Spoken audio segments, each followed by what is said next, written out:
السلام عليكم، مرحبا بكم معايا فيديو جديد. اليوم غادي نقدم لكم بريوات مالحة بالدجاج سهلة ماهلة بحشوة لذيذة بزاف وبطريقة سهلة مع طريقة الاحتفاظ بهم في المجمد.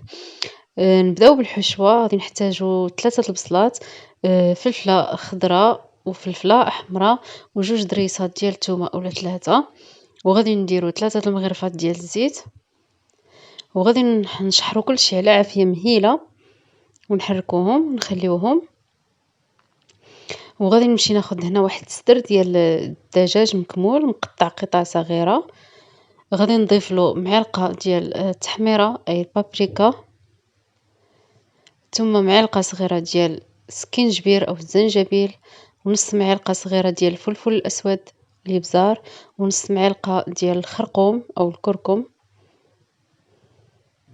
ومعلقة ديال القزبر اليابس، ومعلقة صغيرة ديال الملحة.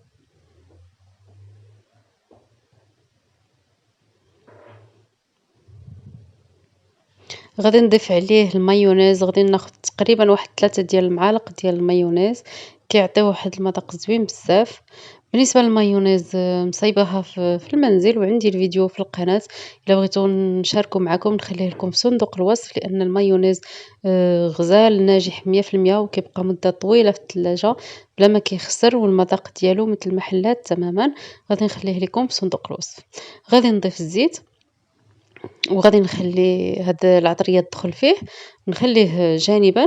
وغادي نمشي نوجد الشوربة او الشعرية الصينية ديال الأرز.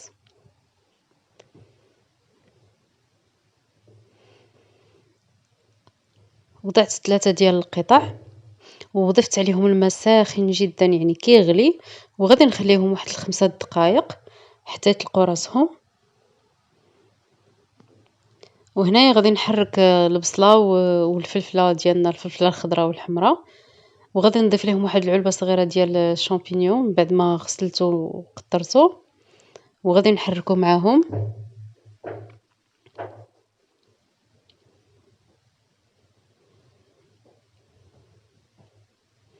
فاش كطيب لينا هاد الخضرة غادي نضيفو لها الربيع يعني القزبر والمعدنوس، تقريبا واحد 2 معالق كبار. وغادي ندير سكينجبير نص معلقة صغيرة، ونضيفو شوية يعني معلقة صغيرة مملوءة، ومعلقة صغيرة ديال التحميرة، نص معلقة صغيرة ديال الابزار او الفلفل الاسود، ومعلقة صغيرة ديال الملحة. غادي نضيف الشوربة الصينية من بعد ما صفيتها وقطعتها قطع صغيرة بالمقص، وغادي نحرك كلشي ديك العطرية باش كتدخل مع الشوربة،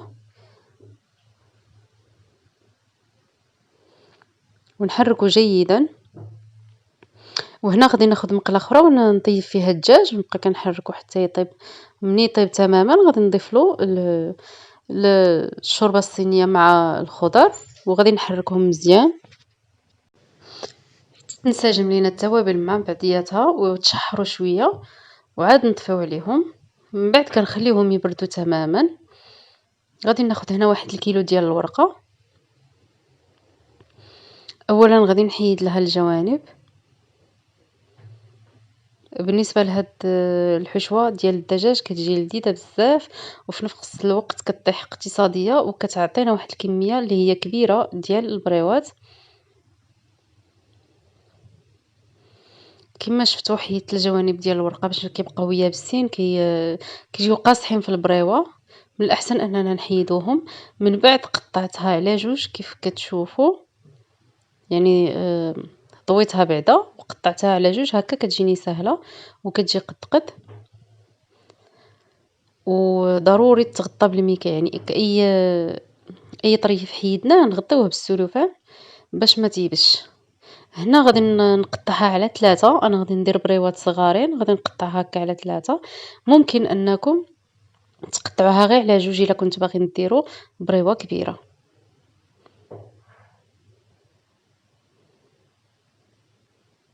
وهذاك الطريف اللي معجن كيكون كبر لان اصلا فيه داك الزاويه يعني كيجي خارج، لذلك كنكبروه شويه. غادي نخلي غير الطرف اللي غادي نخدم به، والآخرين خبعتهم كي شفتوا باش ما ينشفوش.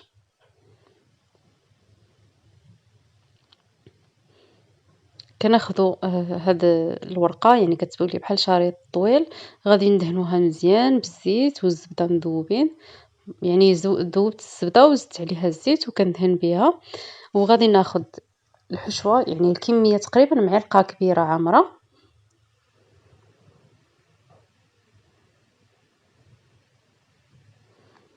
وكنوضع الحشوة من الفوق في الراس، وكنقلبها لواحد الجنيب، وكنبقى كل مرة كنقلبها الجنب كما كتشوفوا.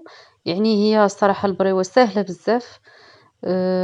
بالنسبة للناس اللي غادي يجربوها أول مرة غير زعموا عليها، راه ما كاين ما سهل منها. كنقلبوها مرة للجنب اليمين ومرة للجنب اليسار، وكنزيرو يدنا شوية، وها هي النتيجة، يعني كتجي زوينة. بالنسبة للحجم ديال البريوة كيجي زوين صراحة، ما كبير ما صغير، هو هذاك، والنيت كيطيح لينا كمية كبيرة. هاد الحشوة هادي طيحت لي 70 حبة.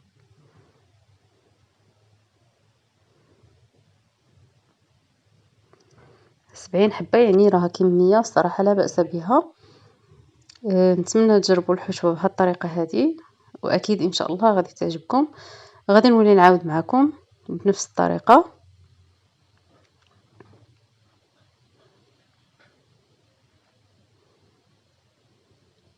واخا الورقة كتبان لكم صغيرة، يعني الحجم ديالها صغير اولا العرض ديالها صغير، ولكن راها كتهز كمية كبيرة. غير خصنا نزيرو يدنا شوية باش ما كتخرجش لينا الورقة، ما كتخرجش لينا الحشوة مع الجناب. نتمنى تكون الطريقة واضحة.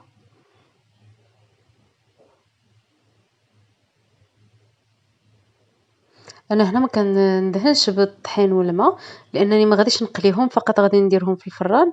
الا كنتو غادي تقليوهم في الزيت ديروا شويه ديال الطحين مع الماء، وعاد حطوهم ينشفوا، باش ملي تكونوا كتقليوهم في الزيت ما يتفتحوش.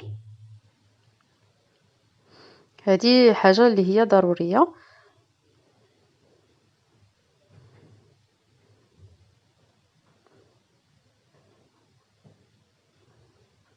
انا هذا العام درت كل شيء في الفران، يعني ما درت حتى شي حاجه اللي غادي نقليها في الزيت.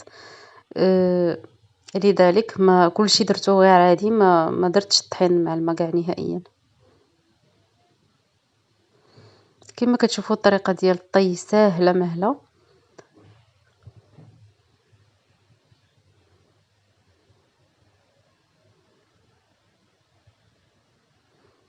نعاودهم معكم. والدهين ضروري نبقاو ندهنوا الورقه. هاد الورقه هذه الصراحه شويه جاتني بحال لي ناشفه ولا يابسه، لانني غير خديتها من برا، جاتني بحال لي شويه ناشفه، ولكن معليش.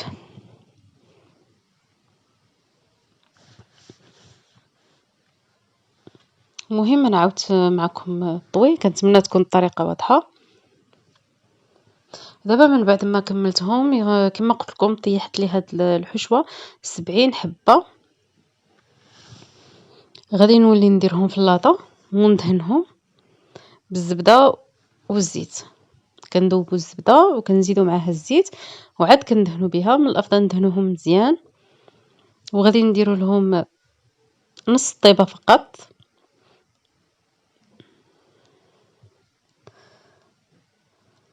من بعد ما دهنتهم قلت لكم غادي ندخلهم فران سخون، غير نطيبهم نص طيبه ونخرجهم. هنا راني ما حمرتهمش يعني مزيان، غير كيبانوا في الضو صفر شويه، ولكن راه غير نص طيبه. هاد الطبيصل هذا اللي كانت نوريكم هنايا هو اللي حمرتهم، يعني طيبتهم طياب كامل. اما اللي في اللاطه فهما غير نص طيبه. كما قلت لكم الورقه ناشفه، داكشي علاش تشققوا. اما هي كانت الورقه رطبه كيجيو زوينين. كما قلت لكم يعني من قبل. ودابا غادي نفتح معكم هاد الحبه تشوفوها كيفاش كتجي من داخل. بالنسبه للمذاق راه لذيذ بزاف. نتمنى انكم طبقوا هاد الوصفه كما شفتوها معايا، ان شاء الله غادي تعجبكم. وبالنسبه للطريقه ديال التخزين ديالهم فهي سهله مهله. من بعد ما كنشمعوهم اولا كنطيبوهم نص طيبه، كنخليوهم يبردوا مزيان. كنجيب واحد الطاسه اللي غادي ندخلوها للفريغو، أو المجمد، غادي نديرو غادي نستعملو البلاستيك الغذائي، غادي نفرشوه هو في القعر ديال الطاسة، وغادي نستفوهم الحبات كاملين تما. بالنسبة للاحتفاظ بهم يعني كتبقى كيبقاو كما هما وكيبقاو زوينين، غير جربوهم على حسابي، وما بقى ليا إلا نودعكم إلى اللقاء.